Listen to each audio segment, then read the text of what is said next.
Эко констракшны Нямдоо гихчин байнгын бохир нуурсаж, шугамн задардаг орон сууц барьж, оршин суугчдын итгэлийг уландаан гიშгэж, ашиг олохоос өөр зүйлийг бодохгүй явж чаддаг нь үнэхээр гайхмаар. Хан уул дүрийн 15 дугаар хороо Эхний аядын зүүн талын 90 вил автобаны B1 давхарт өнөөдөр ямар үнэр, ямар нөхцөл байдал бий болсныг ирээд нэг хардаг боловсон.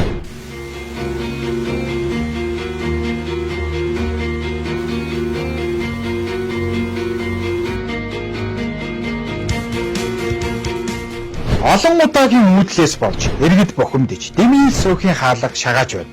Энэ мэд хариуцлагагүй барилгын компанийг холбогдох хуулийн байгууллагууд анхааралтай авна уу? Олон жилийн өмнөөс экогийн барилга чанаргүй гэж иргэд хэлж ярьсаар ирсэн. Гэтэл улсын комисс удаа-даалан хүлээж аваад байдаг нь үнэхээр хачирхалтай. Энэ улс чинь хуультай, дүрмтэй орон биш гэж юу? Эко нэр зүүсэн байгаль орчныг сүйтгэгч, иргэдийн итгэлийг гიშгэгч юм даваад ямар ч хариуцлага хүлээлгэлгүй өнгөрөөдөг нь юутай холбоотой юм бол? Өнөөдрийн барилгын мафийн жинхэнэ нүүр царай энэ биш гэж юу? Цаашлаа түүнийг хамгаалдаг гутамшиг систем оршиж байгаагийн илрэл биш гэж юу?